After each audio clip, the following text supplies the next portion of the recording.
ठीक है। तो इस स्क्वायर वेव के लिए पहले आपने टाइम पीरियड कैलकुलेट किया t इक्वल्स टू 4, ठीक है, रेंज ले ली -1 से 3 तक, ठीक। और फिर उसके लिए हमने ये एंगुलर फ्रीक्वेंसी आपने कैलकुलेट कर ली कि ओमेगा इक्वल्स टू π/2 आ रहा है, क्योंकि बार बार इसकी जरूरत पड़ती है। और हमें इसको ट्रिग्नोमेट्रिक सीरीज से एक्सपेंड करना है। तो ट्रिग्नोमेट्रिक सीरीज एक्सपेंशन का जो फॉर्मूला है आपके पास वो क्या है, x T equals to A naught summation of n equals to 1 से इन्फिनिटी तक A N cos N pi by two T. Omega की वैल्यू हमने यहाँ पे रख दी, एन ओमेगा टी था तो ओमेगा की वैल्यू हमने पुट कर दी π/2। Similarly B N sine N π/2 N two T. अब हमने क्या किया, इस वेव को डिफाइन किया। वेव को आपको डिफाइन करना आना चाहिए। -1 से 1 के बीच में फिर से देख लो आप, ये 1 है, और 1 से 3 के बीच में इसका मैग्नीट्यूड -1 है। तो 1 से 3 के बीच में जो इसका मैग्नीट्यूड है वो हमने -1 लिया, ठीक है। इस तरह से आपने वेव को दो पार्ट्स में ब्रेक कर लिया, फ्रॉम -1 to 1 एंड 1 to 3, ठीक। अब आपको इसके कोफिशिएंट कैलकुलेट करने हैं। तो मैंने आपको बताया कि ये एक सिमेट्रिकल वेव है, या इसके वाई एक्सिस के अक्रॉस उसकी सिमेट्री दिखाई दे रही है, तो ये एक इवन वेव है, इवन फंक्शन है। वाई एक्सिस के इधर भी ऐसे ही है, वाई एक्सिस के इस साइड भी ऐसी है। तो इसका अगर ये इवन है तो इवन के केस में हमें पता है कि भाई बी एन जो होता है वो हमारा 0 होता है, ठीक है। तो बी एन आप कैलकुलेट करो या मत करो वो 0 ही आएगा। कैलकुलेट किया हुआ है इसमें, बट वो आना 0 ही है।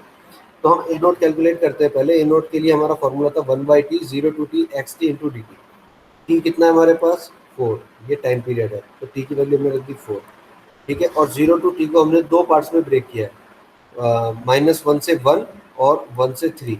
देखो हमने लिमिट्स को दो जगह ब्रेक कर लिया, ठीक है, क्योंकि हमारी इक्वेशन भी दो जगह डिफाइन है, 1 और -1। -1 से 1 पे मैग्नीट्यूड 1 है और 1 से 3 के बीच में -1 है। तो जो हमने एक्सपेंड इसको किया, इसको हमने दो लिमिट में ब्रेक कर लिया, -1 से 3 को, -1 से 1 और 1 से 3 के बीच में। यहाँ मैग्नीट्यूड रखा 1 और यहाँ रखा -1। इसको जब सॉल्व करेंगे तो यह आ जाएगा t, और उसकी लिमिट रखेंगे -1 से 1, और इसकी लिमिट -t की हो जाएगी -1 से सॉरी 1 से लेके 3 के बीच में। जब इसको हम लिमिट्स को पुट करते हैं तो आपका ए नोट आएगा वो 0 आ जाएगा, यानी कि आपको केवल लिमिट रखनी है। तो ये ए नोट भी आपका 0 आ रहा है, ठीक है। अब एक कोफिशिएंट बचता है, क्योंकि बी एन भी 0 आएगा, ए एन बचता है। ए एन को आपको कैलकुलेट करना है। अगेन ए एन का फॉर्मूला था ये 2/t 0 to t integration x t cos N omega t. Omega की वैल्यू रख दी π/2, लिमिट पुट कर दी, -1 से 3 की हमारी साइकिल है। अब इस लिमिट को दो जगह ब्रेक करेंगे, ठीक है। इसको दो जगह ब्रेक कर लिया, -1 से 1 और 1 से 3। -1 से 1 के बीच में इसका मैग्नीट्यूड हमने रखा 1 और यहाँ रखा -1, तो ये माइनस साइन आ गया। कॉस एन एन π/2 को हमने इंटीग्रेट कर दिया, तो ये आ जाएगा 2/n π। ये डिनोमिनेटर में चला जाएगा n π/2, तो इसको हम लिख सकते हैं 2/n π, और कॉस का हो जाएगा साइन, और तो यहाँ भी कॉस का हो जाएगा साइन, और ये माइनस रहेगा, ठीक है, 2/n। तो इसकी लिमिट रख देंगे 1 से 3। तो जब आप लिमिट पुट करते हो इसकी, तो लिमिट रखने के बाद जो हमारे पास फॉर्मूला आएगा वो ये आ जाएगा 1/2 8/n π साइन n π/2, या 2 से इसको डिवाइड कर दे तो आ जाएगा 4/n π साइन n π/2, ठीक है। तो ये हमारे पास फाइनल फार्मूला आ जाता है ए एन के लिए, ठीक है। अब हमारे पास दो कोफिशिएंट 0 आ रहे हैं, ए नॉट 0 आ रहा है, बी एन 0 आ रहा है। ए एन आपने निकाल दिया 4/4π एन पाई साइन n π/2। अब देखिए इसमें कंडीशन क्या क्या बन सकती है। अगर आप n की वैल्यू को 0 रखते हो तो साइन 0 हो जाएगा, इसकी वैल्यू 0 आ जाएगी, ठीक है। तो अगर आप n की वैल्यू को 2 रखते हो, ठीक है, तो कितना हो जाएगा 2 इंटू π/2, यानी कि साइन पाई भी 0 होता है। अगर मैं इसको 4π रखता हूँ तो 4π यानी कि 2π, तो 2π भी 0 होता है, ठीक है। तो जब भी मैं n की वैल्यू को इवन रखूंगा तो मुझे क्या मिलेगा, हमेशा 0 मिलेगा, ठीक है। ये पूरा ए एन मुझे क्या मिलेगा, इवन वैल्यू के लिए 0 मिलेगा। अगर मैं n की वैल्यू को 1 5 9 13 रखता हूँ, ऑड है लेकिन ऑड में भी कुछ पर्टिकुलर नंबर है, ऐसे नहीं कि मैं सारे ऑड नंबर ले रहा हूँ। तो अगर मैं 1 रखता हूँ तो 1 रखने से क्या होगा, π/2 साइन 90 हो जाता है 1, तो ये आ जाएगा 4/n π, ठीक है। अगर मैं 5 रखता हूँ तो 5π/2, ये भी मेरा 1 आएगा, तब भी मेरी वैल्यू यही आएगी। तो ये मल्टीपल है मेरे 1 5 9 13, इस तरह से ये जो मल्टीपल पे मेरी वैल्यू आ रही है वो पॉजिटिव आएगी 4/n5। अगर मैं रखता हूँ ऑड वैल्यू 3 7 11 और 15, तो मेरी वैल्यू इसकी बन जाती है -1, ठीक है। तो ये मेरा आएगा -4/n5। तो इस तरह से मैंने इसको डिफाइन किया है पूरा, कि n की वैल्यू अगर इवन होगी तो फंक्शन क्या होगा, अगर n की वैल्यू ये होगी तो ये फंक्शन आएगा 4/n5, और अगर 3 7 11 15 होगी तो ये आएगा, ठीक है। बी एन मैंने कैलकुलेट किया, हालांकि इसकी जरूरत नहीं थी, लेकिन अगर आप कैलकुलेट करेंगे इसको पूरा साइन एन ओमेगा टी रख के और सिमिलर उसी तरीके में वे में करेंगे जिस तरह से आपने ए एन कैलकुलेट किया, तो ये आएगा जीरो निकल के। तो इसकी कैलकुलेशन की भी जरूरत आपको नहीं थी, क्योंकि हमने स्टार्टिंग में ये चीज़ चेक कर ली थी। अब जो हमारे पास एक्स टी बचा, ए नॉट जीरो हो गया, बी एन जीरो हो गया, हमारे पास केवल एन इक्वल वन से इन्फिनिटी तक ए एन को डिफाइन हमें करना था। ए एन ये है हमारे पास, तो देखिए बस यहाँ पे एन की वैल्यू वन रखिए, उसको डिफाइन कर दीजिए, फिर ए की वैल्यू टू रखने पे तो जीरो आएगा, फिर हम रखेंगे थ्री, थ्री रखेंगे तो माइनस आएगा, ठीक है। फिर हम रखेंगे फोर नहीं रखेंगे, जीरो आ जाएगा, फिर फाइव रखेंगे, फाइव रखेंगे तो प्लस आएगा, यानी कि अल्टरनेट ये ऑड वैल्यू पे आपका प्लस माइनस चलता रहेगा। पहली ऑड वैल्यू पे प्लस, दूसरी ऑड वैल्यू पे माइनस, फिर अगली ऑड वैल्यू पे प्लस, उससे अगली ऑड वैल्यू पे माइनस। तो ये प्लस यहाँ पे प्लस आ रहा है, ये फिर माइनस आएगा, फिर ये प्लस आएगा, ठीक है, फिर ये माइनस आएगा। इस तरह से सीरीज एक्सपेंड होती चली जाएगी, फाइनल सीरीज जो बनेगी कुछ इस तरह से बनेगी, ठीक है। तो ये स्क्वायर वेव के लिए आप ट्रिग्नोमेट्रिक मेथड से सीरीज एक्सपेंशन कर सकते हैं, ठीक है। अब एक और एग्जांपल ले लेते हैं, लास्ट एग्जांपल ट्रिग्नोमेट्रिक सीरीज का, और ये काफ़ी टाइम पूछा भी गया एग्जाम में। जो ट्रायंगुलर वेव आपको दिखाई दे रही है, सॉटूथ वेव इसको भी बोल भी देते हैं कई बार हम, कि इसमें जो आपका सीरीज एक्सपेंशन है वो आपको करना है, ठीक है। तो अगर आपको कुछ आइडेंटिफाई नहीं हो पा रहा है, ठीक है, कि ऑड है या इवन है, तो आप इसको तीनों कांस्टेंट को कैलकुलेट कर लिया करें, उसमें भी कोई दिक्कत नहीं है, ठीक। अब इसकी वैल्यू को हमें डिफाइन करना है। सबसे पहले तो मुझे इस लाइन की इक्वेशन को डिफाइन करना होगा कि जीरो से टी के बीच में ये मेरा एक टाइम पीरियड है, क्योंकि वेव मेरी यहीं से रिपीट कर रही है, तो मेरा जो टाइम पीरियड होगा वो टी होगा। टाइम पीरियड जो मैंने लिया है वो कितना होगा, टी होगा, ठीक है। तो जीरो से टी तक हम डिफाइन करेंगे। इसकी इक्वेशन क्या होगी, देखिए इसका जो मैग्नीट्यूड है वो के है, ठीक है। तो ये जो परपेंडिकुलर है ये हमारे पास के है, हमें पता है कि y equals to m x होता है, तो y equals to m x, m कितना हो जाएगा यहाँ पे, एम होता है परपेंडिकुलर अपॉन बेस। तो what is perpendicular, perpendicular is k, ठीक है। और बेस कितना है, कैपिटल टी, तो के अपॉन टी तो एम हो गया, के अपॉन टी तो हमारे पास क्या हो गया, एम हो गया, इंटू टी जो हमारा बेस है टाइम, इंटू टी प्लस सी। सी क्या होता है हमारा, सी वो होता है जहाँ पे वाई को कट कर रही है, तो ये जीरो पे कट कर रही है, ठीक है। जीरो पे अगर ये कट कर रही है तो सी की वैल्यू कितनी होगी, जीरो होगी। तो हमारी जो इक्वेशन आ गई सिग्नल की, एक्स टी इक्वल्स टू के upon T into small T, ये हमारी इक्वेशन आ गई फ्रॉम जीरो टू टी। इससे ज़्यादा हमें डिफाइन करने की जरूरत नहीं है, क्योंकि एक साइकिल यही कंप्लीट होगी। अब ए नॉट निकालते हैं। ए नॉट क्या था, one upon t, zero to t, ठीक है, एक्स टी डी टी, ठीक। अब one upon t as it is रख दिया, zero to t x t की वैल्यू रख दी हमने के अपॉन टी इंटू टी। तो देखिए के अपॉन टी तो बाहर आ जाएगा पूरा, के भी कांस्टेंट है, टी भी कांस्टेंट है, तो के अपॉन टी को तो आप पूरा बाहर ले जा सकते हो, कोई दिक्कत नहीं है, ठीक है। और जब के अपॉन टी बाहर जाए, टी बच जाएगा, टी का इंटीग्रेशन करोगे और लिमिट पुट करोगे आप, तो लिमिट पुट करने के बाद जो आपके पास आएगा निकल के वो आएगा के बाई, ठीक है। तो ए नॉट की वैल्यू आपकी आ गई, ए नॉट इक्वल्स टू आ गया के अपॉन टू, ठीक। इसी तरह से आप ए एन कैलकुलेट करेंगे, तो ए एन क्या होगा कि आपने लिमिट रखी two upon t, zero to t x t cos N omega t, again value रख दी एक्स टी की, के अपॉन टी को बाहर ले गए तो टू को ए अपॉन टी स्क्वायर आ गया बाहर, अंदर बचा t cos N omega T. अब यहाँ पे आप इंटीग्रेशन का फॉर्मूला लगा देंगे, चाहे इंटीग्रेशन बाई पार्ट्स कर लीजिए आप, ठीक है। तो इंटीग्रेशन जब बाई पार्ट्स करते हैं तो ठीक है, तो इसका हो जाएगा पहले वाली टर्म एज इट इज रख दी, दूसरी टर्म का हमने क्या किया, इंटीग्रेशन कर दिया, तो साइन कॉस का हो जाएगा sine N omega t upon n omega plus one upon n square omega square cos N omega T, ठीक है। दोनों टर्म का इंटीग्रेशन कर देंगे, तो इस तरह से करते हैं हम, तो ये आ जाएगा n square omega square cos N omega t, फिर इसमें लिमिट पुट करेंगे आप। तो जस्ट इंटीग्रेशन है इसमें, इंटीग्रेशन पे आपको मेहनत करनी है और कुछ नहीं करना ज़्यादा, बाकी तो आपको एक ही फॉर्मूला याद रखना है, उसी फॉर्मूले से सारे काम हो जाते हैं। ये फॉर्मूले हैं तीनों फॉर्मूले याद रखना है, ठीक है। तो जीरो टू टी आपने लिमिट पुट कर दी, लिमिट पुट करने के बाद जब इसको सॉल्व करेंगे हम, तो टी की जगह कैपिटल टी आ गया, जीरो रखने पर तो सब कुछ जीरो हो जाएगा, ठीक है। और ये आ जाएगा, इसको जब पूरा सॉल्व करते हो तो हमारा ये सॉल्व करने के बाद आ जाता है जीरो। इतनी मेहनत करने के बाद हमें ए एन मिलेगा जीरो, ठीक है। तो ए एन आप कैलकुलेट कर लिया आपने, ए नॉट कैलकुलेट कर लिया। अब बात करते हैं बी एन की। जब bn कैलकुलेट करते हैं सिमिलर प्रोसेस है बिल्कुल, यहाँ पे भी दो फंक्शन बनेंगे, तो दो फंक्शन की मल्टीप्लिकेशन का फॉर्मूला लगाएंगे आप इंटीग्रेशन करने के लिए, ठीक है। और जब उनका इंटीग्रेशन करेंगे लिमिट को पुट करेंगे, लिमिट पुट करने के बाद सॉल्व करेंगे, तो आपको जो मिलेगा बी एन इक्वल्स टू आ जाएगा -2 के अपॉन एन ओमेगा टी, ठीक है। यहाँ से ओमेगा की वैल्यू आप रख देंगे, कितनी हो जाएगी 2 पाई अपॉन टी, और फिर जब ये वैल्यू रखेंगे तो आपके पास आ जाएगा -k अपॉन एन पाई, ठीक है। तो इसको सॉल्व कर लेंगे, एक्स टी जो आ जाएगा वो हमारे पास A naught plus B N, A naught plus B N के टर्म में आंसर आ जाएगा। ये हमारी सीरीज होगी। तो आप अपनी वेवफॉर्म्स को ट्रिग्नोमेट्रिक सीरीज की फॉर्म में एक्सपेंड कर सकते हैं, कोई दिक्कत नहीं है, ठीक है। अब जो दूसरा मेथड इसमें आता है, पहला मेथड तो ट्रिग्नोमेट्रिक सीरीज से सॉल्व करने का था, दूसरा मेथड जो हमारा आएगा वो होगा एक्सपोनेंशियल सीरीज से, ठीक है। But before that exponential series के बारे में थोड़ा समझेंगे। देखिए ट्रिग्नोमेट्रिक सीरीज में हमने बताया था कि जो आपकी कोई भी सिग्नल है उसको हम साइन और कोसाइन वेव की सीरीज से रिप्रेजेंट करते हैं, ठीक है। अब इसी सीरीज को हम एक्सपोनेंशियल फॉर्म में भी रिप्रेजेंट कर सकते हैं। कैसे रिप्रेजेंट कर सकते हैं, उसके लिए आपको बहुत थोड़े से बेसिक की जानकारी होनी चाहिए, बस ज़्यादा नहीं, ठीक है। कि जो हमारे पास ट्रिग्नोमेट्रिक सीरीज थी, देखिए वो क्या थी, f t equals to A naught n equals to 1 a N cos N omega t b N sine N omega t, ये चीज़ हमारे पास थी।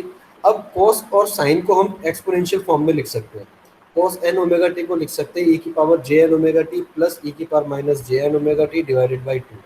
इसी तरह साइन को लिखते हुए यहाँ पे केवल प्लस की जगह पे माइनस आ जाएगा, केवल इस पॉइंट का डिफरेंस है, बाकी सब सेम है। तो ये आ जाएगा माइनस ई की power minus J N omega t by 2। अब साइन की हमें एक्सपोनेंशियल फॉर्म पता है, कॉस की हमें एक्सपोनेंशियल फॉर्म पता है, इस एक्सपोनेंशियल फॉर्म में हम पुट कर देंगे इक्वेशन को एफ टी की, तो F T will become a naught N equal 1 से इन्फिनिटी तक। अब ए एन की जगह हो जाएगा, चूंकि ये डिवाइड बाई 2 है तो ए एन बाई 2 आ जाएगा, और ये वाली टर्म एज इट इज आ जाएगी ई की power J N omega T plus minus ई की power minus J N omega T plus B N by 2 J, B N by 2 J, ठीक है। क्योंकि हम लिखते हैं cos theta plus J sine theta, ठीक है। तो B N upon 2 J E की power J N omega T minus ई की पावर माइनस जे एन ओमेगा टी, इस तरह से हम इसको लिख सकते हैं, ठीक है। अब ये जब हम इसको लिखेंगे इसको और थोड़ा सा हम एक्सप्लेन करते हैं, ए एन और बी एन को कॉमन ले लेते हैं, ठीक है। ए एन और बी एन को अगर हम कॉमन लेते हैं, जे के ऊपर नीचे मल्टीप्लाई करते हैं तो ये हो जाएगा minus J into B N by 2, ठीक है। तो अब हम क्या करते हैं, ई की पावर पॉजिटिव वाली जो टर्म है इसको कॉमन लेंगे एक बार, और जो माइनस वाली टर्म है इसको कॉमन लेंगे।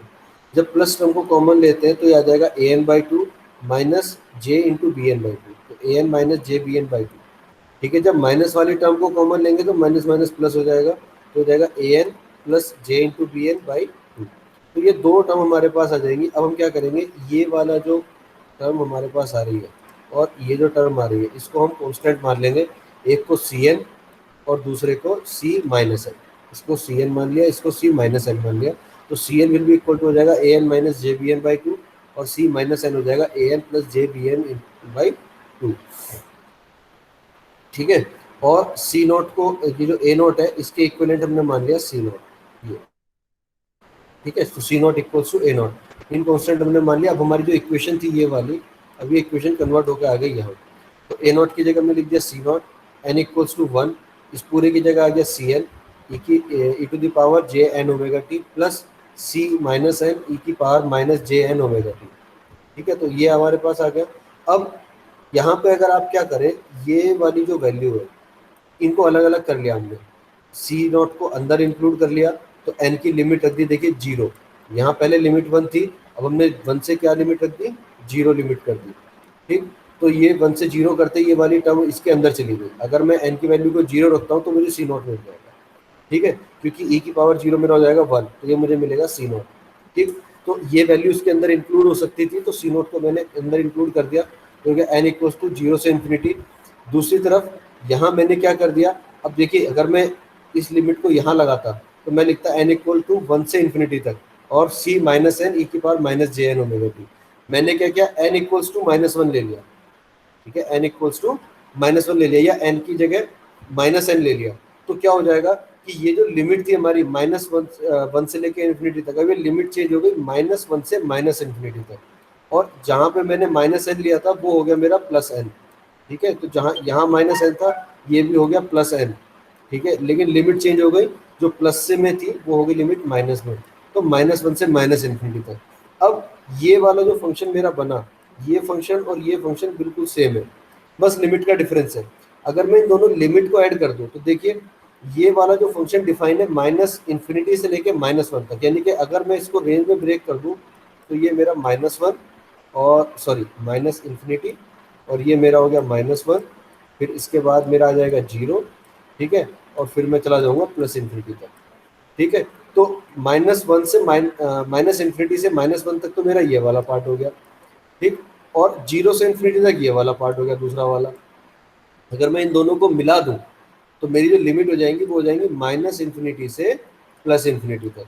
तो वही हमने किया है कि जो हमारी लिमिट हो गई अब इन दोनों को मिलाने के बाद -इन्फिनिटी से +इन्फिनिटी तक मैंने लिमिट को एक्सटेंड कर दिया, और फंक्शन का नाम ये लिख दिया Cn e⁻j⁻⁰ अब मैं चाहूँ तो इसको लिमिट को ब्रेक करके -इन्फिनिटी से -1 तक लिख दूँ, ये फंक्शन हो जाएगा, और 0 से इन्फिनिटी तक ये फंक्शन हो जाएगा। तो कोई फर्क नहीं है, इसको एक ही जगह लिख देते हैं, तो एफ टी इक्वल्स टू आ जाएगा ये चीज। अब मैं बात करता हूँ कि सी एन कैसे कैलकुलेट होगा। ठीक है, तो कांस्टेंट जो सी एन है हमारे पास, ये कांस्टेंट है, तो सी एन कैलकुलेट करने के लिए मुझे क्या करना है, ए एन और बी एन की वैल्यू रखनी है। जैसे ए एन मुझे पता था क्या था हमारे पास। Excuse me sir. हाँ बेटा। सर जब ये हमारी जो लिमिट है वो 0 से इन्फिनिटी है एक, हाँ। और दूसरी सर -1 से -इन्फिनिटी है, हम्म। तो सर जब हम -इन्फिनिटी से इन्फिनिटी लेंगे तो जो 1 और 0 के बीच की वैल्यू है वो भी तो इंक्लूड हो जाएंगी सर हाँ वो उसमें। भी इंक्लूड हो जाएगी, तो वो भी तो है। देखो एन की वैल्यू 0 से इन्फिनिटी यानी कि 0 सहित 0 और 0 से ऊपर की सारी पॉजिटिव वैल्यू तो मेरी इसमें आ गई, ये इस वाले फंक्शन यस में। सर। ठीक है, अब मेरे पास अगर मैं -इन्फिनिटी से इन्फिनिटी तक जा रहा हूँ तो पॉजिटिव वैल्यू और 0 वैल्यू इसमें आ गई। अब मेरे पास क्या बची, सारी निगेटिव वैल्यू बची। निगेटिव वैल्यू कहाँ से स्टार्ट होगी, -1 से स्टार्ट होगी। ठीक है, तो -1 वाली इसमें आ गई। तो सारी वैल्यू आप एन, अब यहाँ पे एन की वैल्यू कुछ भी रख दो, वो इन दोनों फंक्शन में से कहीं ना कहीं मैच जरूर कर देंगे। आप ये सर कहना चाह रहे हो इंटीजर ही कि रखनी है। हाँ इंटीजर ही रखनी है। Okay sir. ठीक है, तो ये बीच की वैल्यू आप नहीं लेंगे, आप 0.5 नहीं लेंगे, आप 1 2 3 4 5 +1 +2 +3, फिर -1 -2 -3, इस तरह से लेके चलेंगे। ठीक है ना, तो माइनस यस सर। प्लस वाली तो वैल्यू इसमें सारी इंक्लूड होगी, जीरो सही, जीरो और प्लस की वैल्यू, माइनस वाली वैल्यू इधर है। तो ये पूरा का पूरा फंक्शन हमने डिफाइन कर दिया। अब इसमें सारी निगेटिव वैल्यू भी, पॉजिटिव वैल्यू भी और जीरो भी, वो सब इस वाले फंक्शन में डिफाइन हो गया। पहले वो क्या होता था, दो जगह हमने कर रखा था, दो को मिला के एक फंक्शन बना दिया। ठीक है, ठीक है, यस सर। ठीक यस है, सर। ठीक है, आगे बढ़ते हैं। अब हमने क्या किया, ए एन और बी एन की वैल्यू इस वाले फॉर्मूले में रख दी और सी एन की वैल्यू कैलकुलेट करेंगे। ठीक है, तो हमने 1/t ए एन की वैल्यू रख दी यहाँ पे। ठीक है, A N minus J B N, तो ए एन की वैल्यू, क्योंकि 2/t था तो 2 से 2 कैंसिल हो गया, तो इसलिए 2 नहीं लिखा है। ठीक है, तो 0 to t F T cos N omega T और F T sine N omega T. ठीक है, जे बी एन था तो बी एन का कॉन्स्टेंट रख दिया। अब यहाँ से हमने क्या किया, देखिए 1/t और एफ टी को कॉमन ले लिया, तो ये बन गया cos N omega T minus J sine N omega T. अब देखिए cos theta minus J sine theta कितना होता है, ई की पावर माइनस जे एन थीटा। ये हमारे पास आइडेंटिटी है। ठीक है, ट्रिग्नोमेट्री की, कि cos theta minus J sine theta क्या होता है, e की पावर माइनस थीटा। ठीक है, तो माइनस जे थीटा, तो ये माइनस जे थीटा कितना है, एन ओमेगा टी, तो e की पावर माइनस जे एन ओमेगा टी। तो ये हमारे पास आ गया सी एन की वैल्यू। कि सी एन आप इस तरह से कैलकुलेट कर सकते हो इन एक्सपोनेंशियल फॉर्म। कॉस से हमने किसमें फॉर्म पर क्रिएट कर लिया, इसको एक्सपोनेंशियल फॉर्म में क्रिएट कर लिया। सी एन हमने क्रिएट कर लिया। यही हमें निकालना था बस, हमारे पास ज्यादा कांस्टेंट ही नहीं है। हमारे पास है क्या, सी एन है, सी नॉट है, सी नॉट तो ए नॉट के इक्वल है, तो ए नॉट का फॉर्मूला हमें पता ही है, 1/t integration 0 to t F T d T. और सी एन को हमने निकाल लिया कि ये आ गया। तो अब हमें कुछ नहीं निकालना है, अब हमारी ये फोरियर सीरीज एक्सपेंशन हो जाएगा। फोरियर सीरीज हमारी बन जाएगी ये वाली, कहाँ गया ये मेन हमारा फंक्शन है, ये वाला। ठीक है, जब मैं लास्ट में निकाल। अब एक क्वेश्चन कर लेते हैं। सपोज ये आपको एक सीरीज वेव दी हुई है, ठीक, और इस वेव को आप आराम से पढ़ सकते हो कि ये एक स्टेप सिग्नल से मिलके बनाई हुई है। ठीक, इसका जो टाइम पीरियड होगा वो कितना होगा, 0 से लेके कहाँ तक होगा, 2 तक नहीं होगा, 4 तक होगा। ध्यान से समझना, जो हमारा टाइम पीरियड होगा वो 0 से 4 तक होगा। क्यों? क्योंकि वेव आपकी कहाँ से रिपीट कर रही है? 4 से रिपीट कर रही है। कई बार हम धोखा कर देते हैं और हम टाइम पीरियड 2 ले लेते हैं। 2 नहीं होगा, टाइम पीरियड कितना होगा? 4 होगा। तो टी इज 4। अगर टी 4 है तो ओमेगा आपका कितना हो गया? Pi by. इसमें तो किसी को कोई डाउट नहीं है। ठीक है, अब इस वेव को हम डिफाइन करेंगे कहाँ से कहाँ तक, कि भाई 0 से 1 तक। यस। सर ये 4 वाला एक बार दोबारा से बता दो। देखो वेव, हमारा जो पीरियड होता है किसी वेव का, वो क्या होता है कि वो टाइम पीरियड जिसके बाद वेव अपने आप को रिपीट करती है, यही तो हमारा टाइम पीरियड होता है। अब हमें ये देखना है कि ये वेव कहाँ से रिपीट कर रही है। तो देखो ये वेव यहाँ 2 से तो रिपीट कर नहीं रही है। अगर ये वेव यहीं से 4 हो जाती और ऐसे चलती, तब तो हम कह सकते थे कि टाइम पीरियड 2 होता। बट वेव के बीच में ये 2 से 4 का गैप भी है। अब 4 से वेव स्टार्ट हो रही है, यानी कि जो मेरा 0 पे पोजिशन थी, 0 पे कितना मैग्नीट्यूड था? 2। वो मैग्नीट्यूड मुझे कहाँ पे मिल रहा है? 4 पे मिल रहा है दोबारा। ठीक है, तो जो पोजीशन मेरी 0 पे थी, वो अगली बार मुझे पोजीशन कहाँ पे मिल रही है? 4 पे मिल रही है। तो मेरी वेव 4 से रिपीट कर रही है। तो टाइम पीरियड कितना हो गया? ये वाला टाइम पीरियड होगा, ये टाइम पीरियड होगा मेरा, ना कि ये वाला। ठीक है, तो टाइम पीरियड चेक करने के लिए आपको ये देखना होता है कि जो मेरे किसी भी वेव की इंस्टेंट आप चेक कर लो एक, कि उसकी मैक्सिमम वैल्यू, सपोज मैंने मान लिया कि मुझे मैक्सिमम वैल्यू देखनी है, तो इसकी मैक्सिमम वैल्यू 0 पे मिल रही है। अगली बार देखो मैक्सिमम वैल्यू कहाँ मिल रही है? तो 4 पे मिल रही है। मैं चेक कर ले रहा हूँ कि मुझे इसका मैग्नीट्यूड 1 कहाँ पे मिल रहा है? पहली बार 1 पे मिल रहा है, दूसरी बार कहाँ पे मिल रहा है? यहाँ पे मिल रहा है, 5 पे मिल रहा है। तो 1 से 5 के बीच का डिफरेंस देख लो। ठीक है, ये पहली बार वेव 0 कहाँ पे हो रही है? 2 को हो रही है। दूसरी बार वेव 0 कहाँ पे हो रही है? 6 पे हो रही है। तो 6 माइनस 2 4 हो गया। तो टाइम पीरियड ये दो इंस्टेंट के बीच की डिस्टेंस होती है, कोई भी दो इंस्टेंट, चाहे वो मैक्सिमम हो, चाहे वो 0 हो, चाहे वो बीच का कोई इंस्टेंट हो, वो टाइम पीरियड होता है। तो इस वेव के लिए टाइम पीरियड कितना हो जाएगा? 4 हो जाएगा। अब जब टाइम पीरियड 4 है तो ओमेगा कितना होता है? 2 पाई अपॉन टी। टी की वैल्यू 4 रख देंगे तो ये आ जाएगा पाई बाई 2। तो इस तरह से आप ओमेगा की वैल्यू निकाल लेंगे। अब हमें क्या निकालना है? दो ही कांस्टेंट निकालने हैं, सी नॉट और सी एन। सी नॉट आपको पता है ए नॉट के इक्वल होता है, और ए नॉट कितना था? 1/t 0 to t x t dt। तो हमने क्या किया? सिंपल 1/4 टाइम पीरियड है हमारा, 0 to 1 डिफाइन किया, 1 से 2 डिफाइन किया। 2 से 4 डिफाइन करने की जरूरत नहीं है, क्योंकि हमारा जो मैग्नीट्यूड है वेव का वो 0 है। तो 0 है तो 0 आएगा इंटीग्रेशन भी। तो हम 2 से 4 को डिफाइन नहीं कर रहे हैं। ठीक है, तो 0 से 1 तक डिफाइन किया, 1 से 2 तक किया। 2 से 4 0 है, तो उसको हम नहीं ले रहे 0 को। तो 1 से 2 तक कितना मैग्नीट्यूड है? 1। 0 से 1 तक कितना मैग्नीट्यूड है? 2। तो ये ले लिया 2। ठीक है, वह 1 था तो यहाँ 1 आ गया। अब इसको इंटीग्रेट कर देंगे, तो ये इंटीग्रेट करने के बाद और लिमिट पुट करने के बाद जब सॉल्व करेंगे तो आपको मिल जाएगा 3/4। तो हमारे पास पहला कॉन्स्टेंट आ जाएगा सी नॉट। सी नॉट कितना आया? 3/4। ठीक है, अब नेक्स्ट आप क्या करेंगे? सर सी नॉट, हाँ, सी नॉट कैलकुलेट करना जरूरी है? वो तो सी एन में नहीं आ जाएगा सर, जब माइनस इन्फिनिटी से इन्फिनिटी रखेंगे? उसको फिर कैलकुलेट करना पड़ेगा आपको अलग से, क्योंकि यहाँ हम लिमिट अब 0 से टी तक रख रहे हैं। अभी हम जो लिमिट ले रहे हैं वो 0 से टी रख रहे हैं। ठीक है, आप इससे भी कैलकुलेट कर सकते हो, सी एन से भी। सी एन से भी अगर आप एन की वैल्यू को रखोगे यहाँ पे लास्ट में जाके, तो आपकी वैल्यू वही आएगी जो यहाँ आ रही है। ये वैल्यू और यहाँ से अगर आप वैल्यू कैलकुलेट करोगे तो सेम आएगी। आप इसमें एन की वैल्यू को 0 अगर रख देंगे तब भी आपकी वैल्यू वही आएगी। तो ठीक है, सर जो हम लास्ट में सीरीज लिखेंगे उसमें पहले सी नॉट और सी फिर नॉट प्लस लिखेंगे। करके हाँ वो हाँ हाँ, बिल्कुल। देखो सीरीज ये वाली है आपकी। पूरी सीरीज। हाँ, सी यस। नोट, हाँ सीरीज आपकी ये वाली है। ठीक है, इसमें सी नोट आप कैलकुलेट कर रहे हो अलग से, कोई दिक्कत नहीं है। तो सी नोट प्लस ये वाली सीरीज बन जाती है। कहाँ गया? कहीं को लिखा जाए, ये वाली सीरीज बन जाती है ना पूरी। ठीक है, तो -1 से अभी हमें कहाँ तक डिफाइन करना है? सिग्नल हमारा पॉजिटिव में जा रहा है और पॉजिटिव साइड चल रही है केवल, तो उसको डिफाइन कर ले रहे हैं। अभी लिमिट आप पुट कर लो, उसके बाद देखते हैं क्या होता है। ठीक है, तो फिर हम सी एन निकाल ले रहे हैं। सी एन हमने क्या निकाला? इस टाइम पीरियड के लिए निकाल दिया कि कितना सी एन हमारा आ गया? 1/t 0 to t x t e की power -n omega T d T. वो तो सीरीज की बात है। अभी आप कांस्टेंट तो निकालोगे ना पहले। कांस्टेंट निकालने से पहले तभी ये सी एन निकलेगा, 0 निकलेगा, तब पूरी सीरीज बनेगी। ठीक है, तो ये कांस्टेंट पहले निकाले जाते हैं। आप देखो यहाँ जो हम कर रहे थे, ये पहले हम सी एन निकालेंगे एक बार, उससे पहले हमने सी नॉट निकालेंगे, फिर ये सीरीज बनाएंगे। अभी हम सीरीज की तो बात ही नहीं कर रहे हैं, अभी तो हम केवल कांस्टेंट की बात कर रहे हैं, सी एन और सी नॉट की। सीरीज की तो हम बात ही नहीं कर रहे। तो 1/t 0 to t x t e की पावर -jn ओमेगा टी। अब यहाँ पे वैल्यू रख दी हमने टाइम पीरियड की 1/4। 0 to t टाइम पीरियड कितना रख दिया हमने? 0 to 4 रखना था, बट 4 तक हम इसको 3 पार्ट में डिवाइड करते हैं, 0 से 1, 1 से 2 और 2 से 4। तो 0 से 1 हमने मैग्नीट्यूड रखा 2, 1 से 2 हमने मैग्नीट्यूड रखा 1 और 2 से 4 हमने मैग्नीट्यूड रखा 0, जिसको डिफाइन करने की जरूरत नहीं है। ठीक है, तो 0 से 1 2 इंटू ई की पावर हमने रख दी, ओमेगा की वैल्यू रख दी π/2, तो ये आ जाएगा। ठीक है, अब क्या करना है, केवल इसको इंटीग्रेट करना है।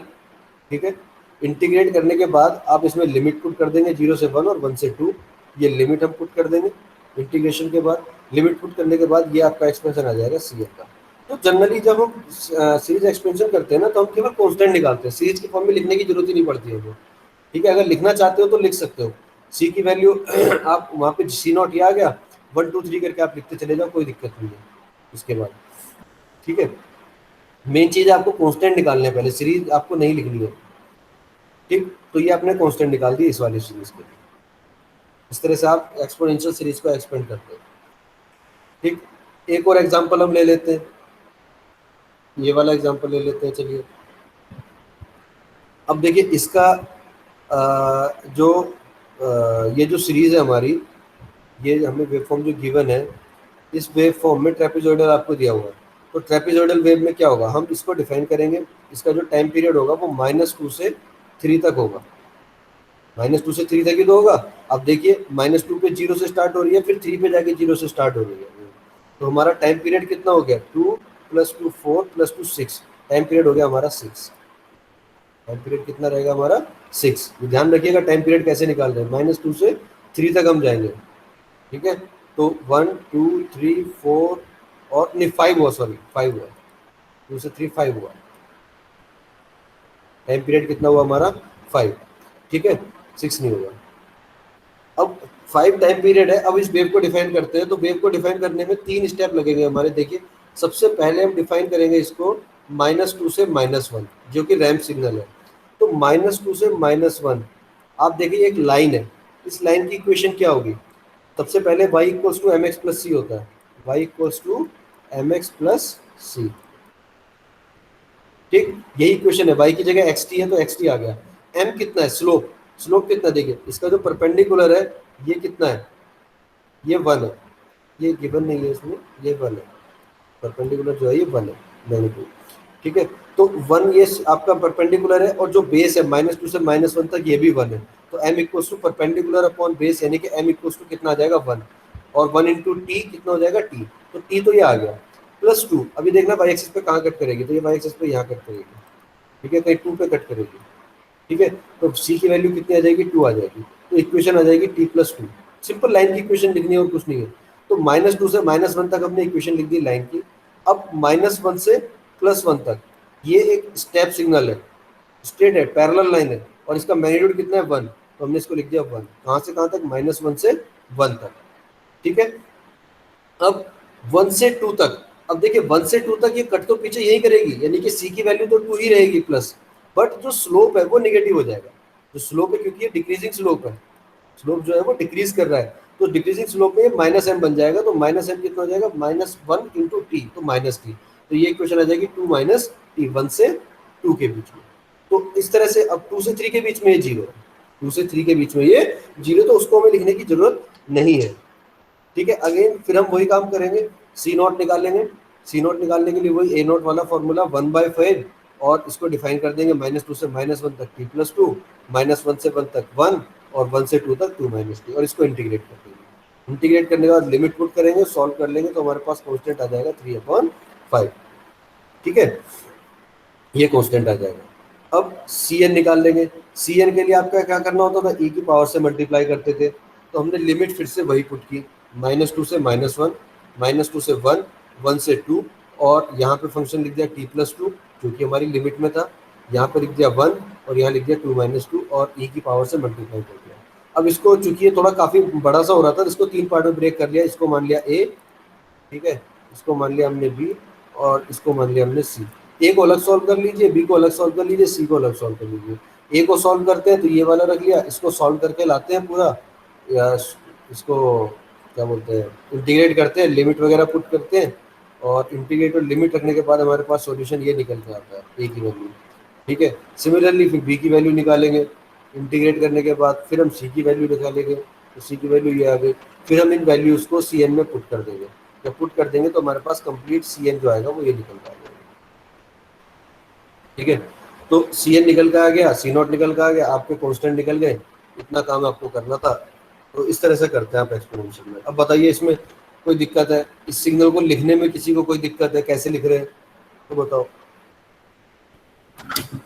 तो स्टार्टिंग में एक्स टी इक्वल टू है टी प्लस टू 1, ये कैसे होगा? T equals to t plus two कैसा आया? यही कह रहे हो? टी प्लस टू कैसा है बेटा? लाइन की इक्वेशन है। अब ये लाइन है, देखो ये वाली लाइन है। इस लाइन को हमें पता है y के y एक्सिस पे क्या है? एक्स टी, तो हमने एक्स टी लिख दिया y इक्वल्स टू, ठीक है। m कितना है? 1, क्योंकि इसका परपेंडिकुलर भी 1 है और ये भी बेस भी 1 है, तो m इक्वल्स टू हो गया 1। x एक्सिस पे क्या है? t है, तो 1 इंटू टी, ठीक है, प्लस c। तो ये किसके इक्वल हुआ? x के इक्वल हुआ। तो x इक्वल्स टू आ गया t प्लस सी। अब हमें c की वैल्यू निकालनी है। तो c की वैल्यू को आप कैसे निकाल सकते हो? देखो c की वैल्यू निकालने का सबसे सिंपल तरीका है, अगर मैं आपसे ये कहूं कि जब मेरा t जो था वो -2 था, जब t इक्वल्स टू कितना है? -2। ध्यान से समझना इस चीज को। t इक्वल्स टू कितना है? -2। तो t इक्वल्स टू -2 पे मेरा मैग्नीट्यूड यानी कि x जो है वो 0 है। तो मैं क्या करूंगा? x को 0 पुट कर दूंगा, ठीक है। t को मैं क्या रख दूंगा? -2। तो जैसे मैंने x को 0 रखा, t को -2 रखा, तो c इक्वल्स टू कितना आ जाएगा? +2। c इक्वल्स टू कितना आ जाएगा? +2। तो मेरी इक्वेशन क्या बन जाएगी? x equals to t + 2। c की वैल्यू मैंने निकाल दी 2। इस तरह से निकालते लोग, 10th क्लास से करते आ रहे होंगे शायद आप, लाइन की इक्वेशन निकालना। नहीं समझ में आया अभी भी? आगे है। आ गया ना? सी को कैसे निकालना? हम केवल ये चेक कर लेंगे कि इस लाइन का मैग्नीट्यूड 0 कहां पर हो रहा है। तो देखिए 0 इस पॉइंट पे हो रहा है, t इक्वल्स टू -2 पे 0 हो रहा है। तो बस t की जगह -2 रखेंगे और x को 0 रख देंगे, तो c की वैल्यू निकल के आ जाएगी। और x equals to t + c पहले से था हमारे पास, तो c की वैल्यू जो भी निकल के आई वो इस इक्वेशन में पुट कर देंगे, तो हमारे पास x की इक्वेशन बन के आ जाएगी t + 2। सिमिलरली हम इसके लिए निकाल देंगे, और कुछ नहीं करना है। सर एक बार फिर बता देना है सी की वैल्यू सर कैसे? c की वैल्यू कैसे निकालेंगे? देखो ये एक्स में क्या रखे, मतलब एक्स में रखे हैं सर -2। देखो x जो है ये y एक्सिस वाला मैग्नीट्यूड है, ठीक है, ये मैग्नीट्यूड है। अब हम क्या कर रहे हैं कि जब यस सर। t की वैल्यू -2 है, तो देखिए 0 है ना इस वेव का मैग्नीट्यूड, t इक्वल्स टू -2 पे इस वेव का मैग्नीट्यूड कितना है? यहाँ पर अगर मैं आपसे पूछूं इस पॉइंट पे जहाँ पे मैं बार बार सर्कल कर रहा हूँ, ये मैग्नीट्यूड कितना है? 0 है ना? 0 से तो स्टार्ट हो रही है, ठीक है। तो मेरे पास एक कंडीशन आ गई कि जब t इक्वल्स टू -2 है, ठीक है। अब यार इसको लिखना बड़ा भारी है। तो मेरे पास x इक्वल्स टू कितना है? सॉरी y इक्वल्स टू कितना है उस टाइम पे? 0 है। y एक्सिस पे मेरा कितना मिल रहा है? 0 मिल रहा है। y एक्सिस पे ये x है वैल्यू, इसलिए कंफ्यूजन हो रहा है।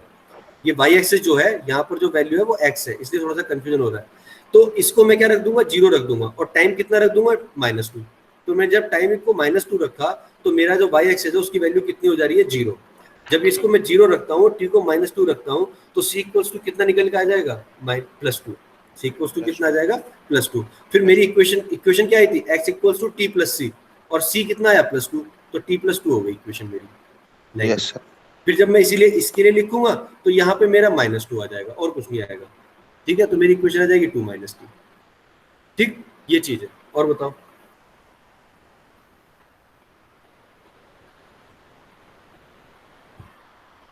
ठीक है, आज इतना ही रहने दें, फिर एक और क्विज कर लेते हैं, क्योंकि 5 मिनट बचे, क्विज भी करना है एक, ठीक है। एक क्वेश्चन और करा देंगे इसका एक्सप्लेनेशन सीरीज का, फिर ट्रांसफॉर्म करेंगे।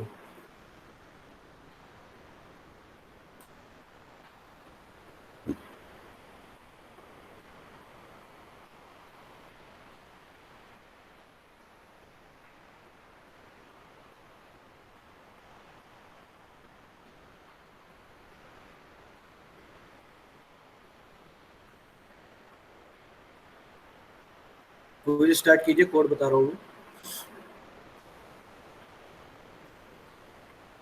105615 105615।